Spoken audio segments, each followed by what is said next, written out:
Bobbili sub treasury ఆఫీస్లో P Venkata Padmanabham తోటి మహిళా ఉద్యోగులతో అసభ్యకరంగా మాట్లాడిన ఆడియో రికార్డు వెలుగులోకి వచ్చింది. సభ్య సమాజం తలదించుకునేలా ఆడియో రికార్డు వైరల్ అవుతుంది. నా మీద రేప్ కేసు, మహిళా కేసు పెట్టుకుంటే పెట్టుకో, నేనెవరికీ భయపడేది లేదు అని అంటున్న Bobbili sub treasury officer P Venkatanabham మాట్లాడారు.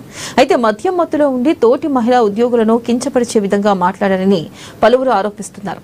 ఆఫీసుకు రాకముందు పశువులు సంతలా ఉంది అని చెబుతున్నారు. ఇక మహిళా ఉద్యోగులతో అసభ్యకరంగా మాట్లాడిన మాటలు ఆడిన సబ్ ట్రెజరీ ఆఫీసర్ పి వెంకటనాభం వెంటనే సస్పెండ్ చేయాలంటూ పలువురు కోరుతున్నారు.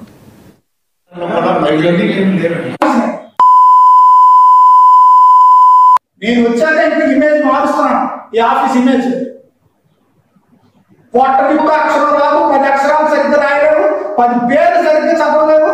నీకు ఉద్యోగం కావాలి. నీకు నీ పేరు లేకుండా రాయడం వచ్చా, స్పెల్లింగ్ లేకుండా రాయడం వచ్చా, నీకు మిస్టేక్స్ లేకుండా నువ్వు రాసిన పరీక్ష ఇప్పుడు మళ్ళీ చూడకుండా రాయగలవా? నువ్వు పాస్ అయిన పరీక్ష రోజుకు 100 పేర్లు రాయలేకపోతున్నావు పుస్తకం తీసి. అందులో మళ్ళీ డౌట్లు. ఒక పీపో ఇచ్చి అందులో వివరాలు రాయమంటే రాయలేవు. నువ్వు పెన్షన్ చేసేయాలి, బిల్లులు చేసేయాలి. నాకే నామోషన్ లేదు. నాకు రాకపోతే అమ్మ చెప్పు, బాబు చెప్పని వీళ్ళిద్దరిని అడుగుకొని నేర్చుకొని నోట్స్ రాసుకొని చేసుకుంటున్నాను. నేను వర్క్ నేర్చుకోవడం తప్పన ఉండాలి. అంతే తప్ప అసమానం హోదా అంటే కలెక్టర్కి ఎస్పీలకే దిక్కు లేదు. పని దగ్గరికి వచ్చినప్పటికీ చేతులు పట్టుకొని పని నేర్చుకుని పని చేస్తున్నారు అందరూ. దేనికి నామోషన్ మీకు?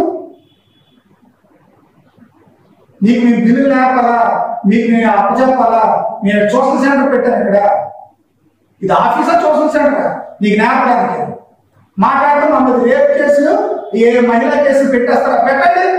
20 సంవత్సరాలు ఎన్నో కేసులు చుట్టూ తిరిగాం, ఎన్నో స్టేషన్కి వెళ్ళాం, ఎంతో మందికి తీసుకెళ్ళాం. మహిళా కమిషన్ నేనే. నువ్వు ఇంకా ఎవరితో ఫోన్ చేయాలి కదా, నేను ఎలాగైనా పోలిస్తాను. నేను ఎవడో స్టేషన్లో కానీ మహిళా కమిషన్లో కానీ నేను ఎవడో పోలిస్తాను. అన్ని కేసులు సాల్వ్ చేశాం మేము. అంతమంది ఎస్పీలతో కలెక్టర్లతో పనిచేశాం. మాట్లాడుతూ మమ్మల్ని బెదిరించినారు. మగవాడి మీద కేసు పెడితే ఆడదాని మగవాడి ఎన్నాలి ఇది? ఎంతకన్నా మమ్మల్ని బెదిరిస్తారు మీరు? ఆడవాళ్ళనేసి ఒకసారి చెప్తే అర్థమవ్వాలి.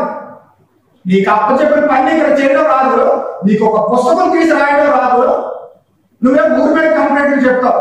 ఒక పెన్షనర్ కేసు సంబంధం, ఒక పెన్షనర్ కేసు సంబంధం ఆఫీస్ విషయం నువ్వు చెప్పడానికి. నా తర్వాత హెడ్ ఎవరు? అది కూడా నువ్వు ఆలోచిస్తున్నావు. అంటే నీకు హైరార్కీ కూడా తెలియదు. మన ఆఫీస్లో నెక్స్ట్ ఎవరున్నారో కూడా నీకు తెలియదు. నీకు తెలుసా? నీకు నా తర్వాత హెడ్ ఎవరు? నా అపాయింట్మెంట్